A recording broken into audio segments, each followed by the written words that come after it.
네, 수고들 많으십니다. 기획재정위원회에서 일하는 더불어민주당의 양경숙입니다. 새벽부터 세종에서 멀리서부터 오신 분들이 많으실 텐데 이 시간에 식사 시간이 지나고 있는데 질의를 하게 돼서 유감입니다. 먼저 국무총리께 묻겠습니다. 코로나 사태로 중소상공인, 영세 자영업자들은 벼랑 끝에 몰려서 극단적인 선택을 하기도 하고 파산이나 폐업, 또 휴업 등 극심한 고통에 시달리고 있습니다. 소상공인 연합회는 우리나라 자영업자 비중이 24.6%인데 코로나 사태 이후에 자영업자들이 66조 원의 부채를 떠안고 있고 45만 3천 개 정도의 매장이 폐업을 했다고 밝히고 있습니다. 정부는 소상공인의 손실 보상을 위해서 올해 2차 추경을 통해서 1조를 편성하고 내년도 예산에는 2021년 4분기 손실 보상금 1조 2천억 원과 2022년 1분기 손실 보상금 6천억 등 1조 8천억 원을 계상하고 있습니다. 알고 계시죠? 네. 그런데 올해 계속되고 있는 3, 4단계의 극심한 피해 현황은 파악조차도 안 되고 있는 현실입니다. 보시는 바와 같이 2020년 말을 기준으로 한다 하더라도 매출액이 급격하게 줄어든 마이너스 35.1%의 외식업, 또 마이너스 13.8%의 서비스업 등 심각한 피해를 입은 업종을 지원하기에는 턱없이 부족한 수준이라고 생각합니다. 어떻게 생각합니까? 예, 의원님께서 지적하신 대로 많이 부족합니다. 그런데 우선은 현재 손실보상법에는 그 대상이 명확하게 규정이 되어 있으니까 그분들 손실보상법으로는 도와드릴 수가 없고요. 다른 방법을 지금 저희들이 도울 수 있는 방법, 예를 들면 그분들이 대출 만기 연장해 준다든가 또 이자 부담을 좀 줄여둔다든가 이런 다양한 형태로 저희들이 방안을 모색하고 있습니다. 지금 현재 손실보상이 되고 있는 이 1조 원 가지고도 너무나 부족하다라는 게 중론인데 그렇습니다. 올해 안에 예. 후속 지원 대책이 구체적으로 집행이 될 수 있습니까? 의원님께서 말씀하시는 우리 7월, 8월, 9월 그 부분에 대한 것도 부족해서 지금 한 1조 4천억 정도 로 말씀을 드리면요, 저 의원님 말씀대로 추경에서 1조를 확보를 했는데 저희가 이 추정을 해보니까 한 2조 4, 5천억 정도가 소요가 될 것 같습니다. 그래서 네. 이번에 1조 예산에 드는 1조하고 세수가 추가적으로 들어오는 거 1조 4천억을 더 땡겨서 2조 한 4, 5천억 정도를 차질 없이 지원할 계획입니다. 네, 다행입니다. 지금 재원 대책 부분은 돈이 좀 안 들어온다든지 그런 우려는 없습니까? 원활하게 다 재원 조달 대책은 수립하고 있습니까? 예, 금년도 아까 말씀드린 대로 차질이 없을 것 같습니다. 네, 다행입니다. 하여튼 차질 없이 올해가 가기 전에 잘 집행될 수 있도록 적극적으로 챙겨주시기 바랍니다. 예. 총리께서는 1년 반 이상 피해가 누적되고 있는 여행업이라든지 학원이라든지 숙박업 이런데 손실보상 제 업종에 대해서 어떻게든지 지원을 하겠다라고 지난번에 답변을 하셨는데요. 예. 구체적으로는 어떻게 그 대책을 수립하고 있습니까? 우선 각 부처에다가 구체적으로 관할하는 그 업종에 대한 여러 가지 현황과 지원 방안을 지금 이렇게 찾아내라 그랬고요. 그 문제에 대해서는 부총리께서 11월 중순경에 그것도 지금 총리님 말씀 주신 대로 관계 부처에서 해당 업종에 대해서 지원 방안이나 아이디어를 내고 해가지고 지금 종합적 마무리 검토를 하고 있고요. 지금 11월 중순 정도에 발표하고 또 지원해 드리려고 생각하고 있습니다. 네, 그러면 대부분 극심한 이런 손실보상 제외 업종에 대해서도 연말이 가기 전에 보상이 될 것으로 이렇게 예측을 합니까? 예, 의원님 보상이나 손실 보상이라는 개념은 지원이라고 지원 업종이고요. 네. 그 업종들에 대해서는 저희가 많은 의견을 들어보니까 몇십만 원 이렇게 지원해 주는 것보다도 네. 1,000만 원 단위 이상의 어떤 그런 큰 자금에 아주 저리 자금을 많이 선호를 하셨습니다. 네. 그래서 그런 걸 포함해서 저희가 대책을 강구하고 있고요. 11월 중순 정도에 발표하면은 연내에 다 지원해 줄 수 있도록 그렇게 생각하고 있습니다. 네, 지금 총리나 부총리께서 답변하신 대로 정부가 표방하고 있는 대로 두텁고 깊게 피해가 극심한 그런 업종이나 그 소상공인들에 대해서 지원이 제대로 될 수 있도록 잘 챙겨주시기 바랍니다. 네. 그렇습니다. 기재부 장관께 묻겠습니다. 예. 내년도 국세 수입 예산은 전년 본 예산을 기준으로 하면 무려 19.8%인 56조 원이 증가한 338조 6,490억이 편성되어 있습니다. 지금 자꾸 그 추경 예산을 기준으로 해서 그 증가액을 말하기도 하는데요. 원칙적으로는 본 예산을 기준으로 해서 말씀을 하시는 것도 필요하다고 생각이 듭니다. 국세 수입 예산액은 실제 징수액 대비 너무 과도하게 큰 오차를 계속 발생하고 있는데 최근 4년간 추경 예산 기준으로만 한다 하더라도 세목별 평균 오차율이 예산액보다 매년 6% 이상 초과로 징수되고 있습니다. 코로나 등 급변하는 경제 환경 속에서 예산 규모는 계속 증가해서 600조 원대로 진입을 했는데 국세 수입 예산은 재정 규모 증가와는 별개로 지나치게 보수적으로 과소 추정하고 안일하고 관행적인 세수 추계를 계속하고 있다는 지적이 되고 있습니다. 인정하십니까? 예, 뭐 세수 오차율이 높은 거에 대해서는 뭐 저도 드릴 말씀이 없을 정도로 송구합니다. 네. 지금 기재부는 앞으로 잘하겠다. 부총리께서는 장관께서는 송구하다는 말씀만 계속하고 있는데요. 세입 예측 능력이 높으냐 낮으냐는 재정 당국의 수준이라고 할 수도 있는데 세입 예측 능력이 낮은 나라는 매우 후진국에 속한다라는 연구 보고서도 많습니다. 그런데 우리나라 재정 당국은 세목별 세수 추계를 하는 기준을 거의 10년 이상 똑같이 적용하고 있는 겁니다. 경제가 아무리 급박하게 변화가 있다 하더라도 거의 변화가 없습니다. 그렇다라고 하면 세수 오차가 점점 증가할 수밖에 없는 것이죠. 신속하게 경제 상황에 맞는 세수 추계를 할 수 있는 방안이나 기준이나 어떤 그 변수를 다양하게 동원하는 그런 방안을 강구한다면 세수 추계를 훨씬 더 줄일 수가 있거든요. 근데 그런 방안은 구체적으로 마련하지 않고 아주 미온적으로 발표를 하거나 이렇게 하면서 송구하다, 죄송하다, 잘하겠다는 말만 해가지고 그게 설득력이 있습니까? 네, 의원님 뭐 그 세수 오차율이 한 2번 정도 크게 거의 한 10% 전후 수준이어서 저희가 그렇게 말씀드린 것이고요. 그 이전에 보면은 뭐 사실은 3~4% 정도 내에서 이렇게 오차가 있어왔고 이 정도는 사실 허용 범위입니다. 그러나 한 2차례, 3차례에 걸쳐서 저희가 큰 폭으로 이제 오차가 많이 나다 보니까 송구하다는 말씀을 제가 몇 번 드렸던 것이고요. 정부도 세수 추계를 정확하기 위해서 추계 모형을 바꾼다든가 또는 민간 전문가, 조사 전문가의 자문을 강화한다든가 또는 여러 가지 이 절차를 개선한다든가 해서 세수 추계의 정확성을 높이려고 노력은 하고 있다는 말씀을 드립니다. 뭐 10년째 똑같은 모형으로 거의 비슷합니다. 제가 제시는 할 수 있습니다만, 그 변화를 해야죠. 관행적으로 계속하니까 이게 오차가 점점 심각해지는 거 아닙니까? 제가 올해도 정부가 계상한 본 예산 국세 수입이 282.7조인데 국회 예산정책처는 323조가 국세가 들어올 것으로 추정했어요. 그런데 지금 예산정책처가 발표한 거에 따르면은 오차가 무려 11.4%가 나는 겁니다. 40조 이상 나는 거예요. 근데 추경에서 31조 편성했고 아까 부총리께서 10조 이상의 세수가 더 들어올 거라고 한다면 예정처가 전망하고 분석한 것보다 오차가 더 커지는 거예요. 네, 의원님 그거는 예정처도 정부가 예정처보다도 더 커진 거라니까요. 지금 더 정부가 전망했을 때 수치하고 그 당시에 예정처도 유사했습니다. 사후적으로 지금 나중에 이제 모든 여건이 바뀐 다음에 나중에 보다 보니까 이제 그런 숫자가 나오는 거고요.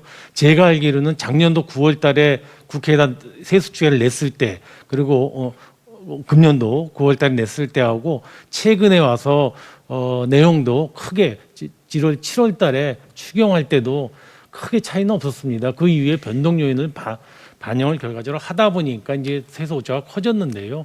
당시에 민간 전문가라든가 또는 이 예정처라든가 이런 데서도 추계는 거의 유사했었습니다. 부총리님, 오차라는 거는 플러스 마이너스 5% 정도는 이해할 수 있고 용인될 수 있습니다.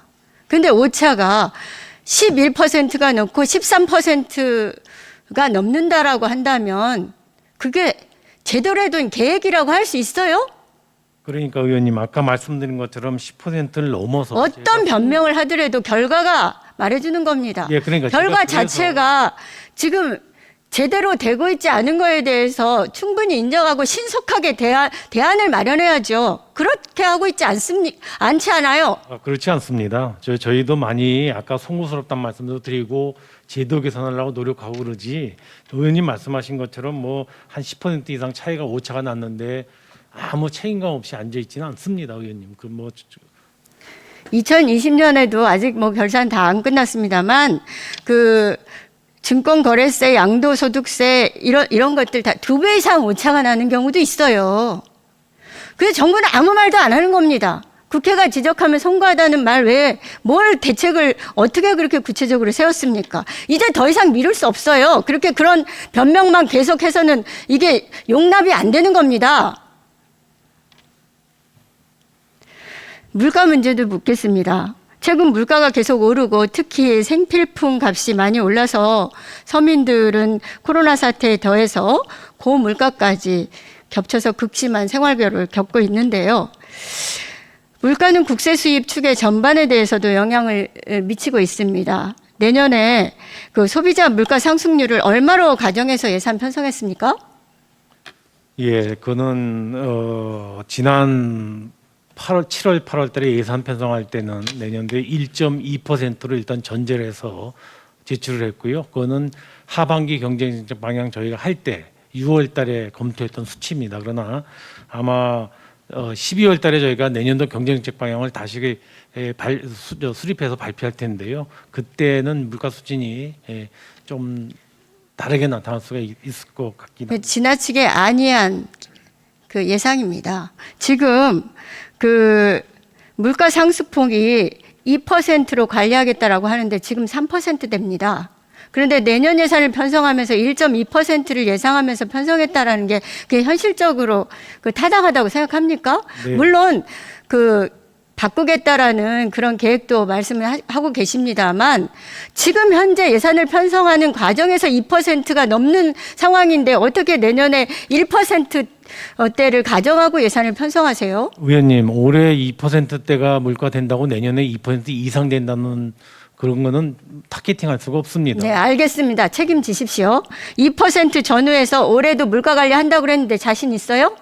예, 지금 3%입니다. 네, 의원님 말씀하신 거는 10월 달에 지금 3%가 넘었다는 것이고요. 정부가 말할 때는 1년 연간을 따져야 되지 않습니까? 1월부터 6월까지는 1%대였습니다. 연말에 몇 퍼센트로 관리할 수 있습니까? 3%가 넘었기 때문에 의원님이 그렇게 말씀하시면 연간 3%가 넘을 거라고 자꾸만 국민들이 오해할 수 있어서 제가 말씀드립니다. 현재라고 말했습니다. 예, 그러니까 10월 달에는 3%가 네. 넘었고요. 11월 달도 제가 보기에는 상당히 어려울 것 같습니다. 기저효과까지 감안하면. 그러나 연간으로는 저희가 뭐 2%를 조금 넘는 수준에서 막을 수 있도록 최대한 대책을 집행하고 있다는 말씀을 드립니다. 지금 물가 안정 정책으로 기준금리 조절만 가지고 하고 있는데 그거 가지고는 안 됩니다. 이제는. 시대가 변했어요. 경제 상황도 급변하고 있고요. 통화량 조절 정책도 쓰시고 이런 급변하는 경제 환경에 맞는 다양한 물가 안정 정책을 적극적으로 강구할 것을 촉구합니다.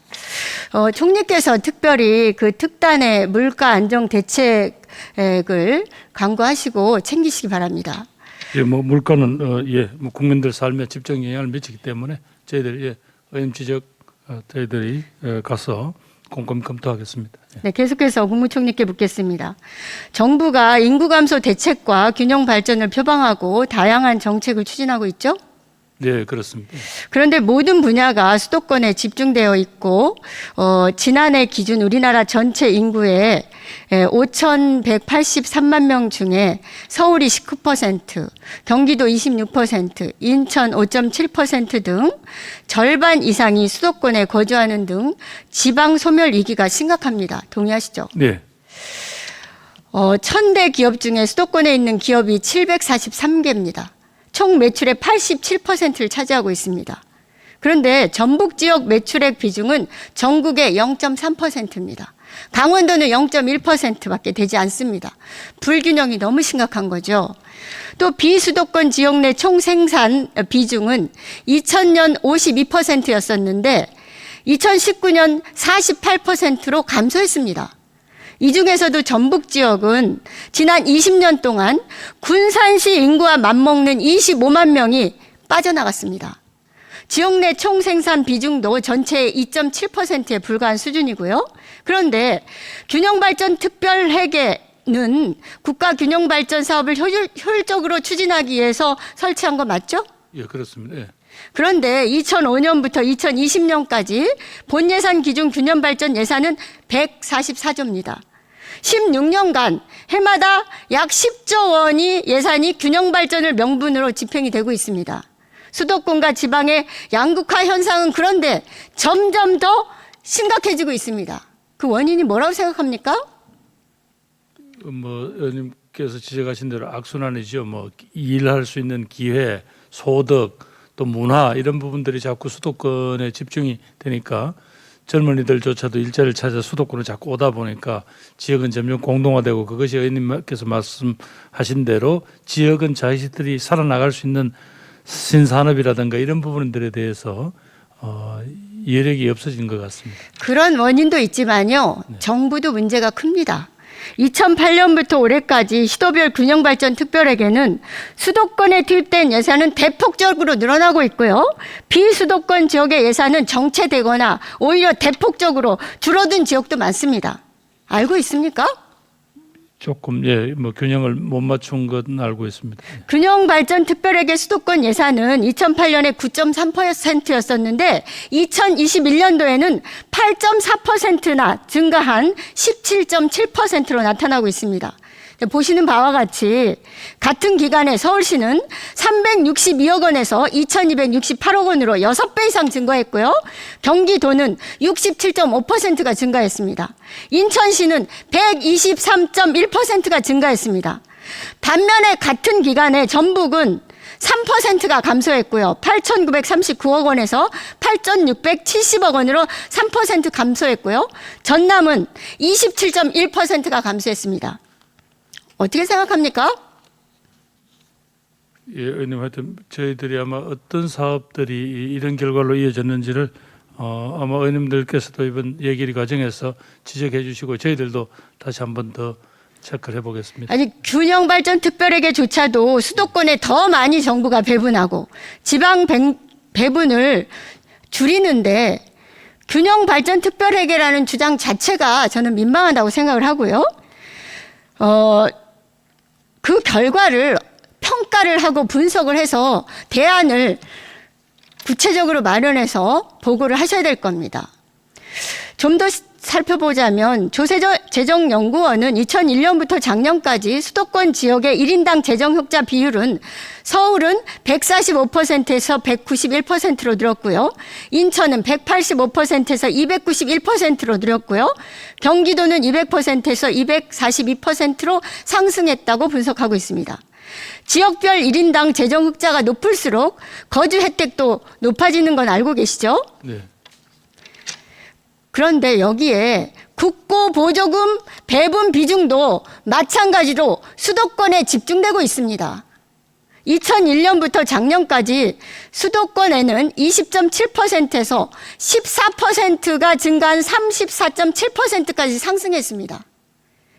결국 정부가 국고보조금을 수도권 SOC에 더 많이 쏟아붓고 수도권을 더 강화시킨 거 아닙니까? 결과적으로. 그래놓고 어떻게 국가균형 발전만 주장하고 강조할 수 있습니까? 말씀해 보십시오. 아무래도 수도권이라고 하지 국가가 SOC 자체를 아예 투자 안 할 수는 없으니까 하다 보면 워낙 작은 어떤 사업에 투자를 하더라도 그게 여러 가지 기회 비용이라든가 단가 자체가 워낙 지역하고 차이가 많고 이런 부분들이 있는 것 같습니다. 특히 그래서 지난번에 GTX 노선 관련해서도 여러 가지 좀 수도권에 너무 편중되는 게 아니냐는 그런 지적을 많이 받았습니다. 예, 국무총리와 그 기재부 장관께서 직접 적극적으로 나서서 국가 제대로 편성되고 국가 균형 발전을 진정으로 이룩될 수 있도록 나서주시기 바랍니다.